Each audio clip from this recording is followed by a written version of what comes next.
Scott land میں رہنے والا پاکستانی آج اپنی ساری جائیداد بیچنے پر مجبور ہو گیا۔ جس بیوی کو پاکستان سے لے کر گیا محبت سے، اخلاق سے، آج وہی بیوی آدھی جائیداد کی تو مالک بن گئی، لیکن اس بیوی کا انجام کیا ہوا تفصیلات میں آپ سے شیئر کروں گا۔ اسکاٹ لینڈ میں رہنے والے پاکستانی کی جس نے لاکھوں کروڑوں کمایا، والدین جو کہ آج سے 50-60 سال پہلے یو کے شفٹ ہو گئے، اور یو کے شفٹ ہونے کے بعد اس نوجوان کی پیدائش ہوئی، پھر اس نے وہاں پر پڑھائی کی، تعلیم مکمل کی، ماں باپ نے فیصلہ کیا پاکستان سے بیٹا آپ کی بیوی لے کر آئیں گے تاکہ آپ کی وہ عزت کر سکے، آپ کا احترام کر سکے، گھر کے معاملات کو بڑے خوبصورت طریقے سے لے کر چل سکے۔ جناب علی، اس نوجوان کا نام زاہد ہے۔ زاہد کی جب عمر کوئی 27 سے 28 سال ہوئی تو والد نے کہا کہ بیٹا پاکستان چلتے ہیں۔ کس رشتہ کروانے والی کو کہہ دیا ہمیں ایک اچھی سی لڑکی ڈھونڈ کر دیں، ہماری کوئی ایسی شرائط نہیں کہ وہ اعلیٰ تعلیم یافتہ ہو یا اس کے پاس اچھی تعلیم ہو۔ جناب علی، یوں ہی زاہد کے والدین کو ایک رشتہ ملا اور اس رشتے کی بات یو کے سے پاکستان بیٹھی چلتی رہی۔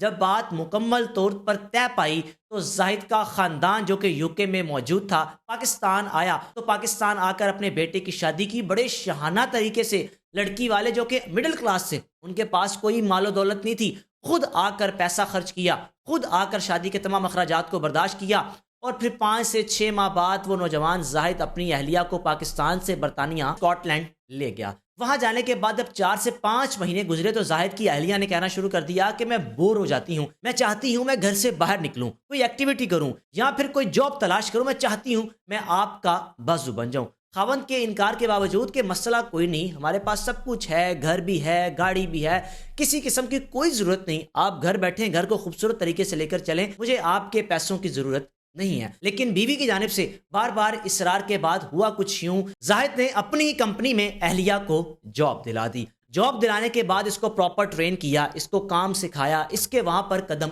مضبوط کیے۔ جناب علی، کوئی 4 سے 5 ماہ گزرے، 5 ماہ بعد ہوا کچھ یوں کہ اس کمپنی کا جو ڈائریکٹر تھا وہ باس تھا اور زاہد بھی اپنے باس کے انڈر کام کرتا تھا۔ اب اس سے پہلے زاہد کی اہلیہ پیسہ، دولت، گاڑی تو دیکھ چکی تھی، لیکن وہ باس والا رویہ یا وہ ایٹیٹیوڈ نہیں دیکھا تھا، جو ایٹیٹیوڈ، جو رویہ اس کو اسی کمپنی کے ڈائریکٹر سے ملا۔ جناب علی، کو 3 سے 4 ماہ بعد ہوا کچھ یوں کہ ڈائریکٹر نے کہا زاہد کو کہ میں چاہتا ہوں کہ آپ کی اہلیہ کو اپنی ٹیم میں رکھ لوں، اب ان کو کام کی سمجھ بہت آ چکی ہے، بڑے اچھے طریقے سے یہ کام کو لے کر چلتی ہیں، ہم ان کو اپنی ٹیم میں شامل کر لیتے ہیں۔ زاہد کے لیے یہ چیز خوشائن تھی کہ میری اہلیہ میری ہی ٹیم میں شامل ہو چکی ہے، ہم مل کر کام کریں گے۔ جناب، کام تو کیا ہی کیا، لیکن کام وہ بھی ہو چکا تھا کہ ڈائریکٹر کے تعلقات پیدا ہو چکے تھے زاہد کی اہلیہ کے ساتھ۔ ڈائریکٹر نے جب شہر سے باہر جانا تو اہلیہ کو ساتھ لے کر جانا صرف کولیگ کے طور پر، اور زاہد نے حیران بھی ہونا کہ ایسا کیا کام ہے کہ 3-3، 4-4 دن، 5-5 دن یہ معاملات چلتے ہی رہتے ہیں، پھر بھی زاہد کے دل میں کوئی خیال یا ایسا کوئی سوال یا پھر شک کا اظہار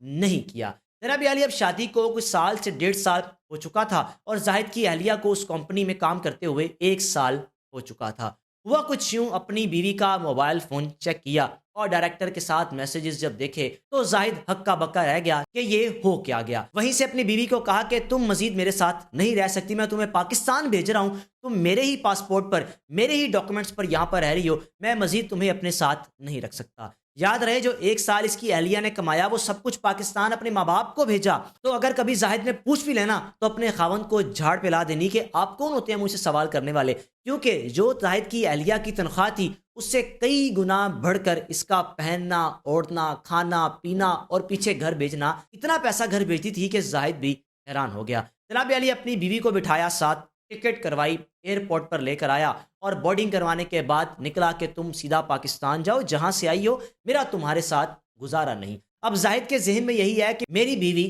واپس جا چکی ہے۔ پیچھے سے زاہد اپنے گھر واپس آ گیا اور اہلیہ اسی ایئرپورٹ سے نکلی اور پہنچی ڈائریکٹر کے پاس جس کے ساتھ اس کے ناجائز تعلقات تھے۔ ڈائریکٹر کو جا کر ساری رودات بتائی، پھر اس نے آگے سے مشورہ دیا، تمہیں یہ طلاق دے رہا، تم ایک کام کرو، اس پر کیس دائر کر دو، کیونکہ جب یہ تمہیں طلاق دے گا تو اس کی آدھی جائیداد تمہارے نام ہو جائے گی۔ اب جناب زاہد کی اہلیہ اور چوڑی ہو گئی تو بڑا زبردست کام ہو گیا، یعنی پٹیشن دائر کی، دوسری جانب زاہد جو کہ مال و دولت والا تھا اس نے بھی وکیل ہائر کیا، اب کرتے کرتے ساری پراپرٹی اس کی سیل ہو چکی تھی اور جو اس کی اہلیہ تھی اس کو حصہ مل چکا تھا، اس نے وہ سارا حصہ پاکستان بھیج دیا اپنے ماں باپ کو، اپنے بہن بھائیوں کو، انہوں نے بٹوارے کر لیے، اپنے گھر بار بنا لیے، لیکن ساتھ ہی ساتھ زاہد کی اہلیہ کو وکیل کی فیس بھی ادا کرنی پڑتی تھی اور دوسری جانب زاہد کو بھی وکیل کی فیس ادا کرنی پڑتی تھی۔ اب حالات یہ ہو چکے تھے کہ زاہد کی اہلیہ کے پاس اب کچھ بھی نہ رہا، جو تھا پیچھے بھیج دیا، جب پیچھے والوں سے کہا کہ اب میں پاکستان آ رہی ہوں، کیونکہ اس ڈائریکٹر نے بھی ڈچ کروا دی کہ میرا تمہارے ساتھ گزارا نہیں، وہاں کے حالات و واقعات کا آپ کو معلوم ہے، اور ڈائریکٹر ہو یا کوئی بھی ہو 1 2 3 ماہ تعلقات رکھتے ہیں پھر کسی اور کے ساتھ تعلقات قائم کر لیتے ہیں۔ زاہد کی اہلیہ اپنے خاوند سے پراپرٹی میں پیسہ سب کچھ لے چکی تھی اور وہ پیسہ پیچھے بیچ چکی تھی، اور اس پیسے میں سے 30 سے 40% اس نے وکیل کی فیس بھی ادا کی۔ جناب علی دوسری جانب زاہد کے پاس تو پھر بھی وہاں کی نیشنلٹی موجود تھی، وہاں کا پاسپورٹ تھا، کچھ نہ کچھ اس کو تو بچ گیا، لیکن اگر کچھ نہیں بچا تو زاہد کی اہلیہ کے پاس نہیں بچا۔ واپس جانے کا جب فیصلہ کیا، گھر والوں سے رابطہ کیا تو انہوں نے کہا کیا ضرورت ہے واپس آنے کی، یہاں نہ آنا، یہ نہیں بتایا تھا اپنے ماں باپ کو، بہن بھائیوں کو کہ میں طلاق لے چکی ہوں، پیچھے سے بہن بھائی ماں باپ بھی بالکل کٹ آف کہ واپس آنے کی ضرورت نہیں، وہاں پر ہو، یہاں پر آ کر کیا کرو گی۔ گھر والوں سے یہ کہا کہ مال و دولت جو بھیجی ہے، جو گھر لیے ہیں وہ کدھر گئے، تو بہن بھائیوں نے کہہ دیا وہ تو اپنے اپنے نام کروا لیے، تمہارے نام کچھ بھی نہیں۔ یوں جناب زاہد کا نقصان تو ہوا ہی ہوا، لیکن زاہد کی اہلیہ کے پاس کچھ بھی نہ بچا۔ ایک شوہر سے ہاتھ دھو بیٹھی، شوہر کی مال و دولت سے پراپرٹی لے تو لی، اس سے ہاتھ دھو بیٹھی، ماں باپ بہن بھائیوں سے ہاتھ دھو بیٹھی، اور ساتھ ہی ساتھ اس ڈائریکٹر سے بھی ہاتھ دھو بیٹھی جس کے ساتھ ناجائز تعلقات قائم کرنے کی وجہ سے نوبت یہاں تک پہنچی۔ رائے کا لازمی اظہار کیجیے گا۔ اسکاٹ لینڈ میں رہنے والے برٹش پاکستانی کی یہ سچی سٹوری ہے۔ اس وقت زاہد کرے تو کیا کرے، اور دوسری جانب زاہد کی جو کہ سابقہ اہلیہ طلاق لے چکی ہے، وہ اس وقت یوکے میں ہی موجود ہے، وہ بھی کرے تو کیا کرے۔ اگر آپ کے پاس کوئی ایسی سچی کہانی موجود ہے جو پردیسی پاکستانیوں کی، یوکے میں رہتے ہیں، یو ایس اے میں رہتے ہیں، کہیں بھی رہتے ہیں، تو لازمی شیئر کریں۔ میں اپنے پلیٹ فارم پر آپ کا نام فرضی استعمال کر کے اس سٹوری کو شیئر کروں گا۔ اس بان کو اجازت دیجیے، اللہ حافظ۔